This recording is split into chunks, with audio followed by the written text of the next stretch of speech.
I'm Debra Chandler. I'm a founding board member of the International Resource Center for Performing Artists, celebrating its 35th anniversary this year.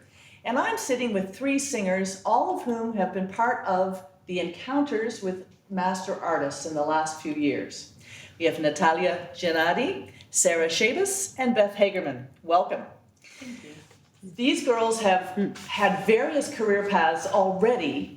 Even though they're very young and they've just been out of training programs or schools, each one of them has had roles, competition wins, and they have, in one way or the other, been able to point back to a little bit of impact at least that the IRCPA encounters have had on their paths. I'm going to start with you, Natalia. After Sandra, Yes. you had an opportunity that came up out of the blue from Tapestry Opera. And you became Oksana G. Yeah. And I felt like having this career blueprint grant and having worked with Sandra was an extra bonus on my resume. It was not only the confidence that I had to be applying for jobs already, but also, you know, she's a great teacher, she's a great name to have there, and I would not have this opportunity if I haven't had this encounter. Excellent. Sara, you also sang for Sandra Radvanovsky. I did. And tell us what happened from there. Well, singing for Sandra, that was kind of my first gig after moving back from the States where I'd done my master's and a bit of extra training. So yeah, it was so amazing to work with such a fantastic artist, and she really worked on the technical things that I had been encouraged to explore. So that was amazing. And then the performance, I think that was one of my first ever reviews, definitely in Toronto. So that kind of put me on the map and gave me a bit of confidence.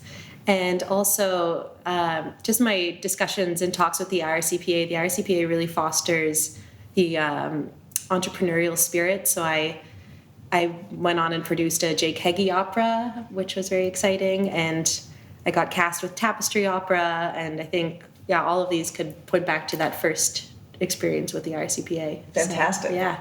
And now you've just won districts at the Met auditions, so things continue to move forward. Yeah, thank you. Now, Beth, you came to the first encounter that you did through an RCM Taylor scholarship. Yes, that's right, yeah. And then you were a Rebanks Fellow with the Glenn Gould School. Mm-hmm.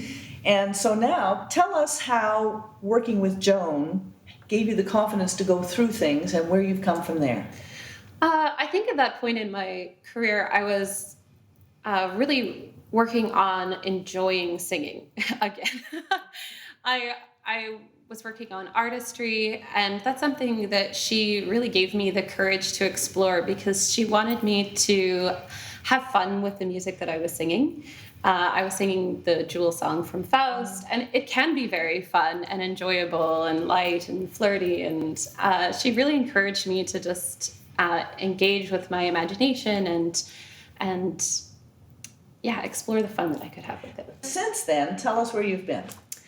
So I actually took the Jewel song to the next round of the Jeune Ambassadeur Lyrique, and I got on to the finals that year. And from that, I got this really great opportunity to go to Mexico to do a concert there in San Miguel with San Miguel Opera. And then after that, I was awarded a contract with Opera Comunale di Bologna to do the High Priestess and their production of Aida. Excellent. Yeah. Okay. So each one of you can actually point to the IRCPA as having really sparked certain parts of your path. Mm-hmm. How important is what IRCPA is doing for young singers like you these days? Is the gap between training and the actual career widening, and how is this working? Jump in. There are so many singers now coming out of conservatories and programs, and then just so few jobs. It's a financial burden, I would say, on singers, because getting training outside of school is very expensive, as well as going to auditions in New York and working with master teachers. So having the opportunity to get a scholarship, a performance opportunity, and to work with some of the greatest artists of our time is a really fantastic experience. And you're doing it here. Yeah, and to do it at home. at home. Which is also a very unusual thing. And as a singer, you're always continuing your training. Like it never stops. So to have wonderful artists like to brought in to do these master classes, these encounters is amazing because it can, as you said, be very costly to travel for. Oh, absolutely. And go ahead, Oh, Natalia. sorry. And also networking opportunities. At this level of artists, unfortunately for us, are not always accessible. And we have the luxury of having this artist for 2 days and ask all of our questions, make this connection.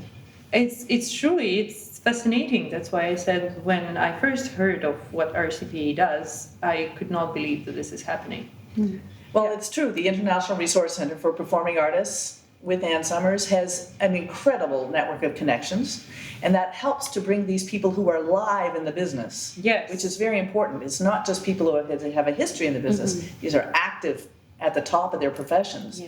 And so, ladies and gentlemen, these are the 10, each of these girls has been one of the 10 selected singers for the Encounters with Master Artists. They have sung in the Singing Stars Next Generation, and we thank you very much for coming in and explaining to us just how much this has helped you, and we wish you the very best with the rest of your careers. Thank you.